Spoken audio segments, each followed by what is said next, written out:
¿Cómo andan? Espero que estén bien. Esta es una nueva transmisión de la Clínica Lacaniana de Entrecasa. Hoy vamos a seguir trabajando la incidencia de otra de las dimensiones discursivas que Lacan pone a trabajar, eh, pensando en la resolución de los síntomas, basándose en el grafo, que es la dimensión de la retórica. Es decir, tendríamos que de estas características discursivas eh, van a estar eh, influyendo en el fantasma, y a través del fantasma en el síntoma, estas dos dimensiones discursivas, que son la gramática, que está representada por el orden de la pulsión, y habíamos agregado la vez pasada la retórica, que va a estar jugada más específicamente en la estructura fantasmática y también en el síntoma. Hacemos este pequeño repaso. O sea, en Lacan la gramática está vehiculizada por el concepto de pulsión, y la retórica va a estar eh, llevada adelante por la incidencia del fantasma. Todas las dos cosas sobre el síntoma. Habíamos caracterizado la gramática como la ciencia de el decir correcto, y a la retórica como el arte del bien decir. O sea, la diferencia, hay una diferencia entre decir correctamente a decir bien. Lo, lo que habíamos tomado en última instancia era el hecho de que Lacan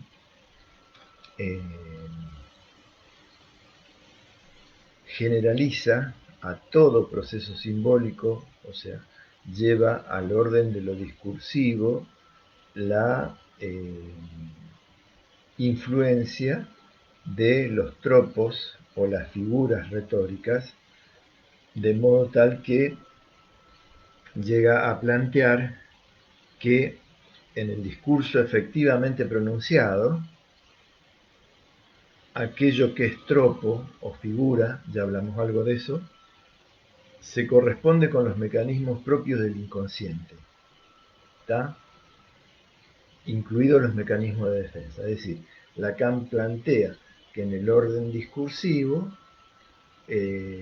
los tropos o las figuras retóricas son los lugares donde se puede ir a buscar el funcionamiento del inconsciente, y tanto como el material propio del inconsciente hasta el material de las defensas. Está haciendo esa división entre deseo y defensa. Entonces, lo que vamos a ver hoy es esto que estuvimos planteando. Está tomado de dos artículos de Lacan, el artículo Situación del psicoanálisis en 1956 y en La instancia de la letra en el inconsciente, que son el penúltimo y el último artículo de los escritos 1. Y hoy vamos a trabajar específicamente el primer artículo de los escritos 2, que es Introducción a todo posible tratamiento de la psicosis, porque allí es donde Lacan establece una tripartición respecto del síntoma, en donde hace mucho hincapié en el funcionamiento de las figuras retóricas como posibilidad de desciframiento de los síntomas. Curiosamente es una vertiente que no está muy resaltada en la divulgación del sentido común lacaniano, donde siempre que se habla del síntoma se habla de una doble envoltura. La envoltura formal del síntoma, que estaría dada por el orden de los significantes que se ponen en juego en la producción de ese síntoma, y por otro lado, otra vertiente que sería una vertiente de goce que, a la que ese síntoma estaría vinculado, y que por escapar el goce al orden del significante sería absolutamente opaco, digamos. Y lo que siempre se resalta es que para resolver el síntoma habría que trabajar eh, con el orden de los significantes en juego para poder llegar a producir algún tipo de sentido. En realidad lo que me interesaba mostrarles es que la propuesta de Lacan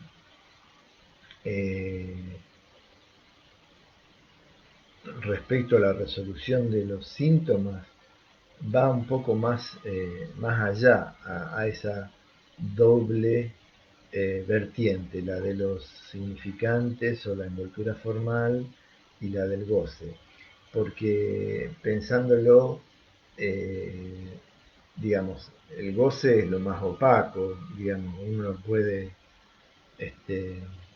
analizar mucho, y los significantes que están en juego en un síntoma también son desconocidos por ese sujeto o esa persona, para no mezclar el sujeto con persona con sujeto del deseo, sujeto del inconsciente. Entonces, quería mostrarles cuál es el planteo de Lacan acerca de cómo se puede hacer descifrable un síntoma no tomando en cuenta esas dos vertientes, sino tomando en cuenta el funcionamiento de las figuras retóricas, para que ustedes lo puedan eh, visualizar mejor. Quería leerles de ese artículo que les mencioné, de tratamiento posible de la psicosis, un párrafo nada más, no es demasiado largo, y voy a saltear algo para que no le sea demasiado plomo. Y es lo siguiente, dice así: que la pregunta por su existencia baña al sujeto, dice, lo sostiene. La pregunta por su existencia, ¿no es cierto? Acá sujeto está tomado como persona, ¿no? Entonces, la pregunta por su existencia, dice, baña al sujeto, lo sostiene. Retengan eso de lo que lo sostiene, porque eh, no hay que olvidar que la función del fantasma es fundamentalmente la de marco de realidad, la de sostén del deseo. ¿Sí? Entonces, dice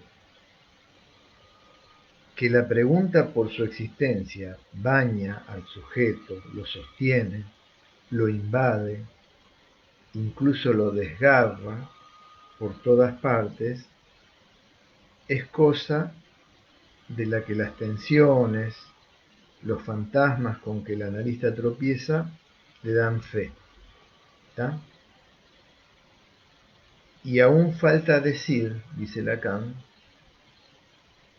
que es a título de elementos del discurso particular. Fíjense que Lacan siempre, cuando se está refiriendo al inconsciente, habla de discurso particular y no singular, como se machaca permanentemente.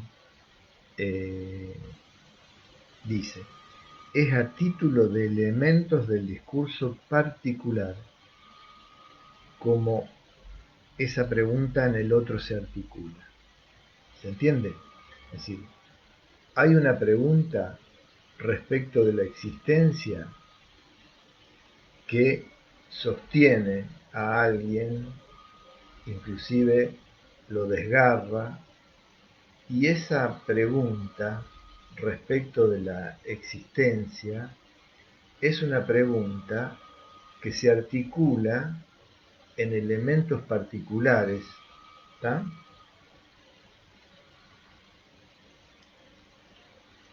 En elementos del discurso particular. ¿Tá?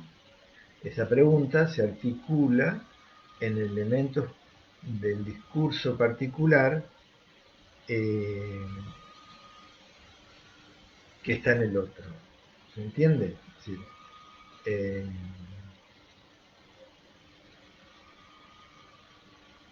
¿Y de qué modo uno accede a esa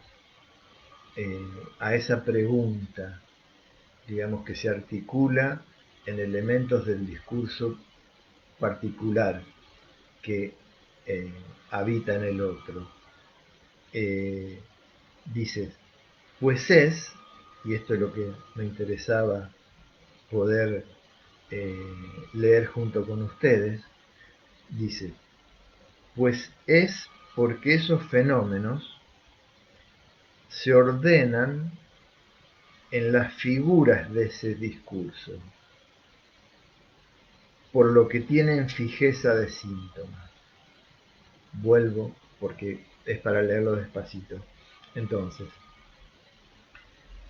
la pregunta por la existencia es una pregunta que sostiene, que desgarra eh, a alguien, y que eso, dice Lacan, que todos los fantasmas con los que el analista tropieza en los análisis dan fe de eso, y que hay que decir además que es a título de elementos particulares de discurso como esa pregunta se articula en el otro.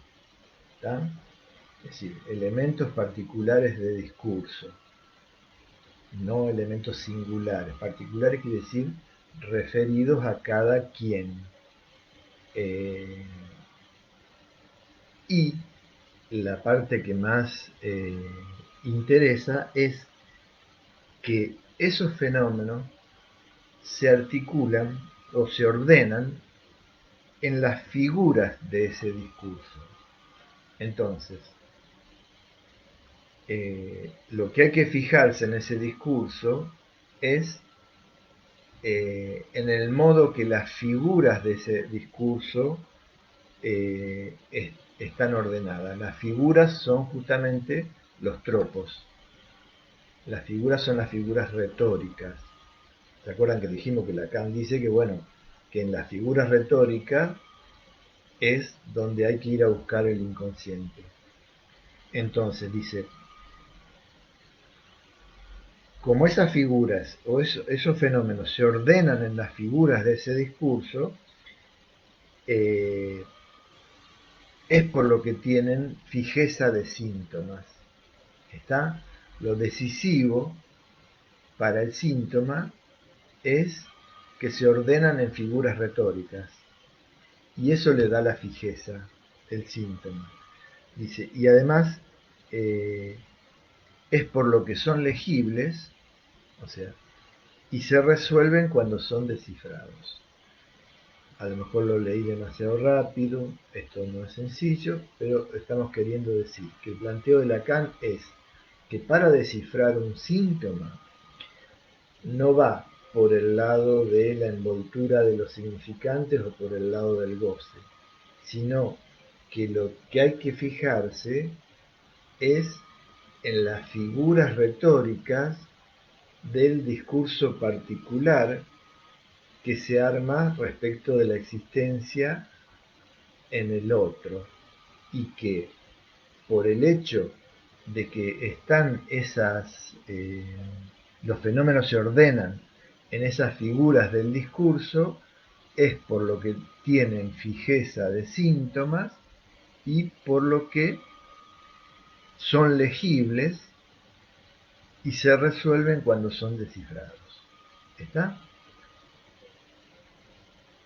El planteo es una cuestión en una cuestión de tercer nivel, digamos. Acá en mi tejedor me pregunta en qué página se encuentra esto del desciframiento del síntoma. Bueno, yo le digo la página, pero obviamente va a depender de, de, la, de la edición de cada quien. Yo lo tengo en la página 526 de mi edición, pero me parece que es más, eh, se puede ubicar más fácilmente, eh, es en el apartado 3, que se llama Con Freud. Apartado 3, o sea, al artículo, en el artículo llegan al apartado 3, que se llama Con Freud, van a encontrar el esquema lambda y a la vuelta de eso, lo que sigue después del esquema lambda, en mi caso está en la página 526, está eh, el párrafo eh, que le estoy leyendo. Esto para mi tejedor y para todos los que quieran eh, ubicarlos ahí. ¿Está? Entonces, lo que quería mostrarles es que la importancia que tienen para Lacan las figuras retóricas en la posibilidad de leer un síntoma. Esto es muy interesante porque en principio eh, la retórica eh, es algo que se aplica eh, de manera automática, digamos, si bien la intención es producir cierto efecto de persuasión en el otro, eh, es parte de un estilo discursivo y el que lo recibe, o sea, el que es influenciado por ese estilo discursivo, no necesita saber qué tipo de figura está siendo usada. Es decir, pónganle que alguien para persuadir eh, arenga o usa la figura retórica del énfasis para producir un determinado efecto. Lo que quiero decir es que no hace falta que aquel que es influido por esa arenga o por ese discurso enfático tenga conocimiento de que eso es una figura retórica que se llama énfasis, sino que simplemente es influenciado por eso. ¿Está? Distinto es la gramática, que si bien son dos saberes, fíjense, tanto la gramática como la retórica podríamos decir que son inconscientes, pero no inconscientes en el sentido de inconsciente reprimido, sino, ¿se acuerdan el inconsciente que veíamos en sentido descriptivo? Es decir, algo que no está, o sea, que se aplica sin, este, sin que esté reprimido, pero tampoco que figure en la conciencia, ¿no es cierto? Entonces, las dos vertientes, la vertiente de la gramática por el lado de la pulsión y la vertiente de la retórica por el lado de la influencia de, en el material de los síntomas, va a ser donde Lacan haga hincapié para poder descifrar un síntoma. ¿Tá? Acuérdense que estábamos diciendo, o estábamos trabajando la parte de izquierda del grafo, en donde veíamos que para poder descifrar un síntoma, que es el significado del otro, hay que ver la influencia que ejerce sobre ese síntoma la estructura fantasmática y cómo la pulsión también incide a través de la gramática en esa estructura fantasmática, y todo eso incide sobre el síntoma, y que la dirección de la cura era justamente atravesar el fantasma, que yo le decía, no lo entiendan como perforarlo, sino vamos a ver qué quiere decir atravesar el fantasma, o ustedes lo van a escuchar como que la cura consistiría en el atravesamiento del fantasma. Entonces, vamos a ver qué quiere decir eso. Obviamente, ese atravesamiento del fantasma está articulado la, está articulado a la posibilidad de resolver síntomas.